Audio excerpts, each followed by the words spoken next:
नमस्कार दोस्तों, पीएलटिक्स में आपका बहुत बहुत स्वागत है। दोस्तों आज के इस क्लास में UP triple SC video exam 2023 के लिए हिंदी का प्रैक्टिस सेट लेकर आया हूं और इस प्रैक्टिस सेट के अंतर्गत हिंदी के 50 क्वेश्चंस को सॉल्व करेंगे। दोस्तों यदि आप हमारे चैनल पर नए हैं तो चैनल को सब्सक्राइब कीजिए, लाइक कीजिए, शेयर कीजिए। दोस्तों आइए शुरू करते हैं आज के इस क्लास की क्वेश्चन नंबर फर्स्ट से। क्वेश्चन नंबर फर्स्ट है, पत्र के संबंध में निम्नलिखित में से किसको अभिवादन कहते हैं? आपको बताना है दोस्तों। इस क्वेश्चन का राइट आंसर क्या बनेगा? तो राइट आंसर यहाँ पे ऑप्शन बी बनेगा, शुभाशीष कहते हैं। पत्र लेखन में शुभाशीष शब्द अभिवादन के लिए प्रयोग किया जाता है। अपने से छोटे व्यक्तियों को लिखे गए वैयक्तिक पत्र में इसका प्रयोग किया जाता है, ध्यान रखिएगा। क्वेश्चन नंबर सेकंड है, हिंदी साहित्य को कितने कालखंडों में विभक्त किया गया है? तो राइट आंसर यहाँ पे बनेगा option B 4।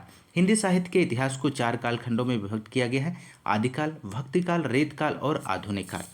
Question number third है, कवि शब्द किस शब्द का एक वचन है? आपको बताना है दोस्तों। तो यहाँ पे राइट आंसर हो जाएगा ऑप्शन ए, कविगण।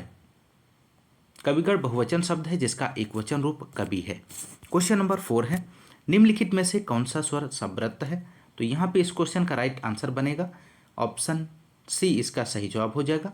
सब्रत वे स्वर होते हैं जिनके उच्चारण में मुख्य विवरण लगभग बंद रहता है। अगला क्वेश्चन, क्वेश्चन नंबर 5 है, सन्यासी की शुद्ध वर्तनी है, आपको बताना है। तो सन्यासी की शुद्ध वर्तनी क्या बनेगी? तो सन्यासी की शुद्ध वर्तनी सन्यासी है, शेष अशुद्ध है, ऑप्शन सी यहाँ पे राइट आंसर हो जाएगा। सन्यासी इस प्रकार से लिखा जाता है दोस्तों। क्वेश्चन नंबर 6 है, निम्नलिखित में से शुद्ध वर्तनी वाला शब्द कौन सा है? तो राइट आंसर हो जाएगा अध्ययन शुद्ध वर्तनी वाला शब्द है, ऑप्शन सी यहाँ पे राइट आंसर बनेगा। नेक्स्ट क्वेश्चन, क्वेश्चन नंबर 7 है, सावधान का सही संविच्छेद है। तो सावधान का सही संविच्छेद ऑप्शन डी सही हो जाएगा। स प्लस अवधान बराबर होता है सावधान, और इसमें दीर्घ स्वर संधि है, ध्यान रखिएगा। क्वेश्चन नंबर 8 है, दिगंबर का सही संविच्छेद है। तो दिगंबर का सही संविच्छेद बनेगा, दिगंबर का सही संविच्छेद दिक प्लस अंबर है, इसमें व्यंजन संधि है, ऑप्शन डी इस क्वेश्चन का राइट आंसर हो जाएगा। नेक्स्ट क्वेश्चन, क्वेश्चन नंबर 9 है, रातों रात शब्द में समास है, आपको बताना है दोस्तों। तो रातों रात, रात ही रात में अव्ययी भाव समास है। जिस समास का प्रथम पद अव्यय हो या कोई उपसर्ग हो अथवा पुनरुक्त सूचक हो वहां पर अव्ययी भाव समास होता है। तो राइट आंसर ऑप्शन सी हो जाएगा।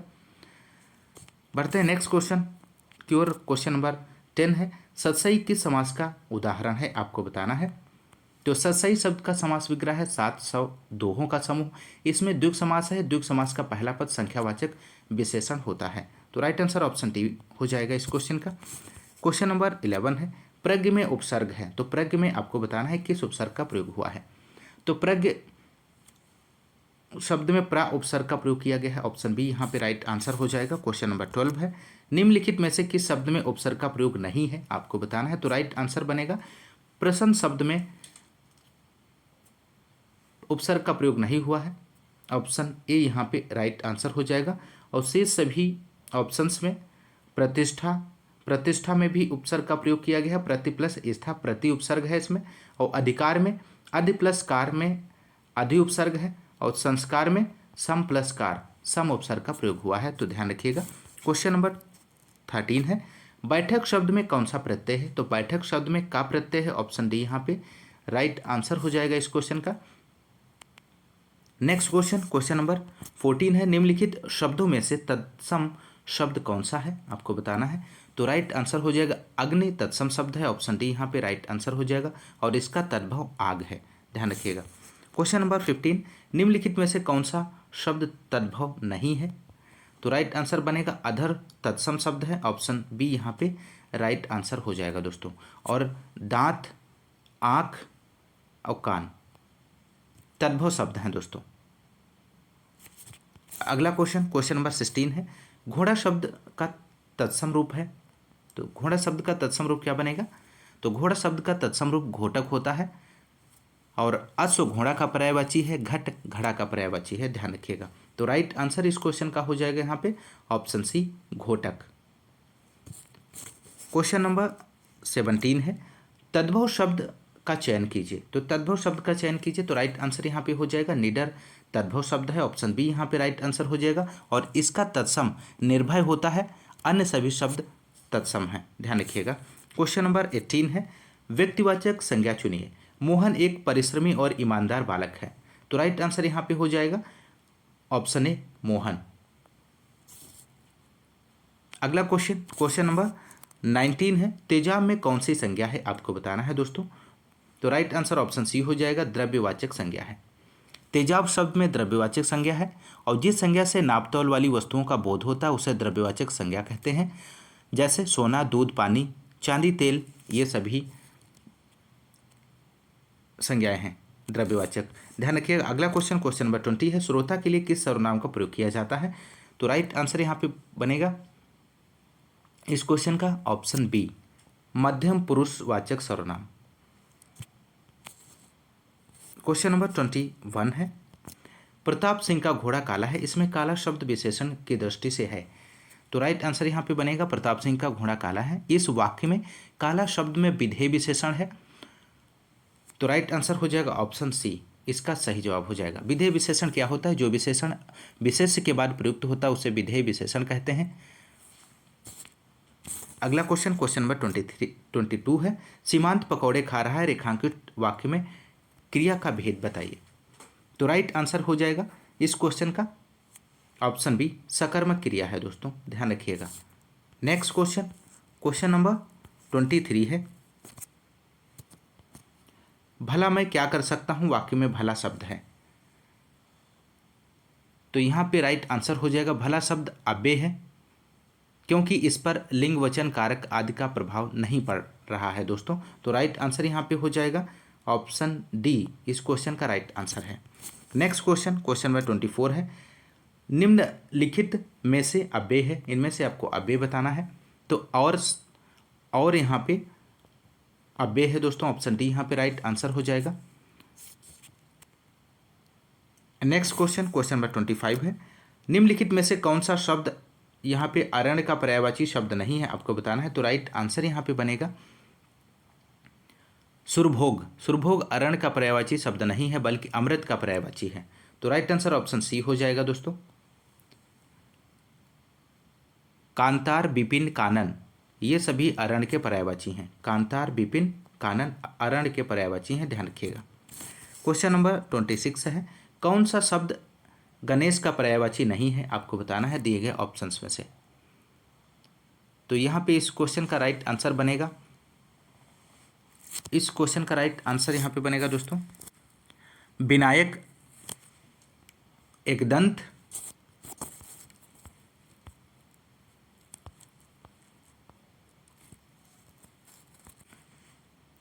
दोस्तों विनायक, एकदंत तथा लंबोदर गणेश के पर्यायवाची हैं और धनद कुबेर का पर्यायवाची है। तो यहाँ पे ऑप्शन छूट गया है, तो यहाँ पे धनद हो जाएगा और धनद कुबेर का पर्यायवाची है। तो इसका राइट आंसर बनेगा, यहाँ पे नहीं दिया गया है धनद, ध्यान रखिएगा, ध और न और द, इसका राइट आंसर आएगा, नहीं पूछा गया है। और धनद जो है कुबेर का पर्यायवाची है, तो राइट आंसर हो जाएगा धनद। अगला क्वेश्चन, क्वेश्चन नंबर 27 है, अग्र का विलोम शब्द है। तो अग्र का विलोम शब्द क्या बनेगा, तो अग्र का विलोम शब्द यहाँ पे बनेगा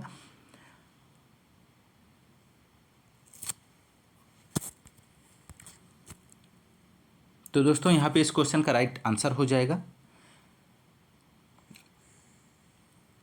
अनुज हो जाएगा, ऑप्शन सी यहाँ पे राइट आंसर है। अग्रज, अग्रज का विलोम शब्द अनुज होता है, ध्यान रखिएगा। अगला क्वेश्चन, क्वेश्चन नंबर 28 है, दीर्घायु का विलोम होगा। तो दीर्घायु का विलोम क्या होगा दोस्तों, तो दीर्घायु शब्द का विलोम अल्पायु होता है, ऑप्शन बी यहाँ पे राइट आंसर हो जाएगा।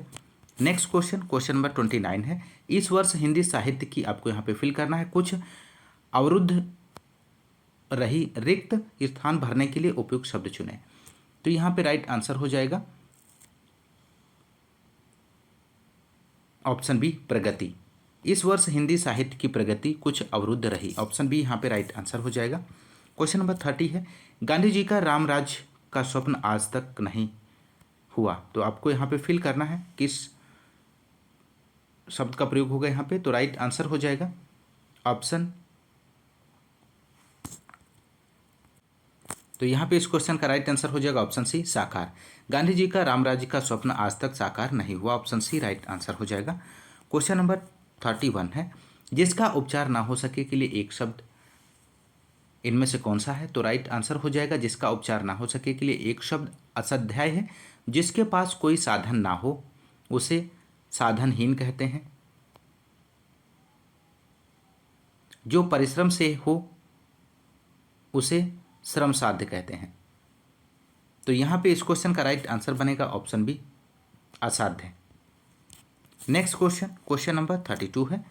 किसी तथ्य को जानने की इच्छा रखने वाला कहलाता है। क्या कहलाता है दोस्तों? तो किसी तथ्य को जानने की इच्छा रखने वाला जिज्ञासु कहलाता है। ऑप्शन सी यहाँ पे इस क्वेश्चन का राइट आंसर बनेगा।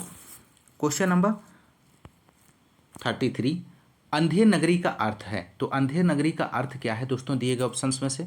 तो यहाँ पे राइट आंसर बनेगा अंधेर नगरी का अर्थ है अन्याय की जगह। तो ऑप्शन बी राइट आंसर हो जाएगा। नेक्स्ट क्वेश्चन, क्वेश्चन नंबर 34 है। चौकड़ी भूल जाना मुहावरे का अर्थ क्या है? तो चौकड़ी भूल जाना मुहावरे का अर्थ है घबरा जाना होता है दोस्तों। ऑप्शन सी यहाँ पे राइट आंसर हो जाएगा, घबरा जाना। ऑप्शन यहाँ पे सी राइट आंसर है। क्वेश्चन नंबर 35, अंधों में काना राजा रेखांकित लोकोक्ति का अर्थ है। तो यहाँ पे इस क्वेश्चन का राइट आंसर हो जाएगा अंधों में काना राजा लोकोक्ति का अर्थ हो जाएगा गुणहीनों के बीच एक गुणवान व्यक्ति। तो राइट आंसर ऑप्शन ए यहाँ पे बनेगा, गुणहीनों के बीच एक गुणवान व्यक्ति। नेक्स्ट क्वेश्चन, क्वेश्चन नंबर 36 है। सलमा घर जाती है वाक्य है, किस प्रकार का है? तो सलमा घर जाती है सरल वाक्य का उदाहरण है। जहाँ पर एक ही उद्देश्य और विधेय हो वहाँ पर साधारण वाक्य होता है। तो राइट आंसर ऑप्शन ए हो जाएगा, सरल वाक्य है। अगला क्वेश्चन, क्वेश्चन नंबर 37, निम्नलिखित में से संयुक्त वाक्य का चयन कीजिए। तो राइट आंसर बनेगा इस क्वेश्चन का, तो यहाँ पे इस क्वेश्चन का दोस्तों राइट आंसर हो जाएगा उसने खाना खाया और सो गया। यह वाक्य संयुक्त वाक्य है। ऑप्शन सी यहाँ पे राइट आंसर हो जाएगा इस क्वेश्चन का। नेक्स्ट क्वेश्चन, क्वेश्चन नंबर 38, सही विकल्प का चयन करें जो शुद्ध वाक्य है। तो राइट आंसर यहाँ पे इस क्वेश्चन का बनेगा ऑप्शन डी यहाँ पे राइट आंसर हो जाएगा, तुम अपना काम करो, शुद्ध है। शेष विकल्प वाक्य अशुद्ध दिए गए हैं दोस्तों, ध्यान रखिएगा। Next question, question number 39, Ram आम खाता है में वाच्य का कौन सा रूप है आपको बताना है दिए गए ऑप्शंस में से। तो राम आम खाता है यह कर्तवाच्य में है। क्रिया के उस परिवर्तन को वाच्य कहते हैं जिसके द्वारा इस बात का बोध होता है कि वाक्य के अंतर्गत कर्ता, कर्म अथवा भाव इनमें से किसकी प्रधानता है और इसमें से किसके अनुसार क्रिया के पुरुष वचन आदि आए हैं। इसी आधार पर वाच्य 3 प्रकार के होते हैं, कर्तवाच्य, कर्मवाच्य, भाववाच्य। तो यहाँ पे राइट आंसर हो जाएगा ऑप्शन सी, राइट आंसर हो जाएगा कर्तवाच्य। नेक्स्ट क्वेश्चन, क्वेश्चन नंबर 40 है। उसने टेढ़ी चाल चली वाक्य में कौन सा कारक है? तो राइट आंसर यहाँ पे बनेगा उसने टेढ़ी चाल चली वाक्य में कर्ता कारक है। ऑप्शन डी यहाँ पे राइट आंसर हो जाएगा। नेक्स्ट क्वेश्चन, क्वेश्चन नंबर 41 है। बिल्ली छत से कूद पड़ी, कौन सा कारक है आपको बताना है दोस्तों। तो यहाँ पे राइट आंसर हो जाएगा बिल्ली का छत से अलग होने के कारण यहाँ पर अपादान कारक है। अपादान कारक का चिन्ह से अलग होने के अर्थ में होता है। तो राइट आंसर हो जाएगा ऑप्शन डी, अपादान कारक। क्वेश्चन नंबर 42 है। इनमें से कौन सा पुल्लिंग शब्द स्त्रीलिंग शब्द में प्रत्यय लगाने से बना है? तो राइट आंसर यहाँ पे बनेगा भेड़ स्त्रीलिंग शब्द है। भेड़ शब्द में आ प्रत्यय लगाने से पुल्लिंग शब्द भेड़ा बनता है। इसी तरह यहाँ पे इस क्वेश्चन का जो राइट आंसर बनेगा option C. Next question, question number 43, इनमें स्त्रीलिंग शब्द कौन सा है आपको बताना है दोस्तों दिए गए ऑप्शंस में से। तो ख्याति स्त्रीलिंग शब्द है, जबकि मोती, पर्वत, पत्थर पुल्लिंग शब्द हैं। ध्यान रखिएगा, पर्वत, मोती और पत्थर ये सभी शब्द जो हैं पुल्लिंग शब्द हैं और ख्याति स्त्रीलिंग शब्द है दोस्तों। ऑप्शन बी राइट आंसर हो जाएगा। क्वेश्चन नंबर 44 है। मैंने आम खाया है, यह वाक्य किस काल को प्रदर्शित करता है? तो मैंने आम खाया है वाक्य में आसन्न भूतकाल है। आसन्न भूतकाल में क्रिया की समाप्ति निकट भूतकाल में या तत्काल ही सूचित होती है, जैसे मैं चला हूँ। जिससे क्रिया के कार्य की समाप्ति का बोध हो उसे ही भूतकाल कहते हैं। तो राइट आंसर यहाँ पे बनेगा इस क्वेश्चन का भूतकाल। इस क्वेश्चन का राइट आंसर हो जाएगा। अगला क्वेश्चन, क्वेश्चन नंबर 45 है। निम्नलिखित वाक्यों में से वह वाक्य चुनिए जिसमें गुणवाचक विशेषण का प्रयोग किया गया है। तो राइट आंसर यहाँ पे बनेगा इस क्वेश्चन का। तो यहाँ पर इस क्वेश्चन का दोस्तों राइट आंसर हो जाएगा ऑप्शन ए, वह नटखट बालक संगीत नहीं सुन रहा है। अगला क्वेश्चन, क्वेश्चन नंबर 46 है। नीचे दिए गए शब्दों में से किसकी वर्तनी शुद्ध है आपको बताना है। तो राइट आंसर यहाँ पे बनेगा द्वारका शुद्ध वर्तनी वाला शब्द है। तो राइट आंसर ऑप्शन ए है इस क्वेश्चन का।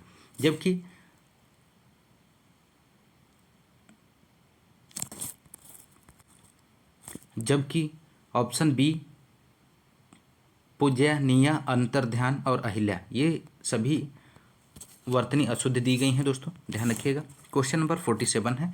निम्नलिखित में से प्राचीन भारतीय आर्य भाषा कौन सी है आपको बताना है।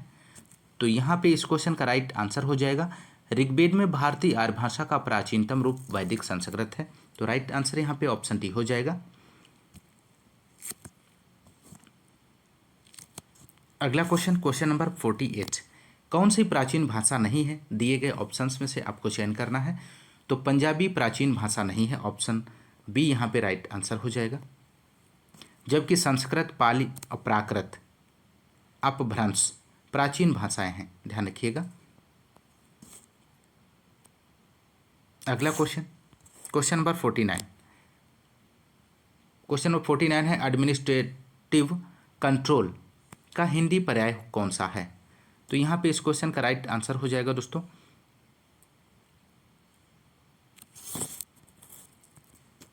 तो यहाँ पे इस क्वेश्चन का राइट आंसर हो जाएगा ऑप्शन डी प्रशासनिक नियंत्रण, ऑप्शन डी इसका सही जवाब हो जाएगा। अगला क्वेश्चन, क्वेश्चन नंबर 50 है। यदि हिंदी प्रश्नवाचक वाक्य का उत्तर हाँ ना में दिया जा सके तो उसका अंग्रेजी अनुवाद करते समय वाक्य शुरू करते हैं, किससे शुरू करते हैं। तो राइट आंसर यहाँ पे बनेगा इस क्वेश्चन का ऑप्शन बी ऑक्सिलरी वर्ब से प्रारंभ करते हैं दोस्तों, ऑप्शन बी यहाँ पे राइट आंसर हो जाएगा। तो दोस्तों ये रहे हिंदी के 50 क्वेश्चंस को आपने सॉल्व किया इस क्लास में। दोस्तों यदि आपको क्लास पसंद आ रही तो क्लास को ज़्यादा से ज़्यादा लाइक और शेयर करिए दोस्तों आज की इस क्लास में बस इतना ही, मिलते हैं नेक्स्ट क्लास में, तब तक के लिए नमस्कार, जय हिंद, धन्यवाद।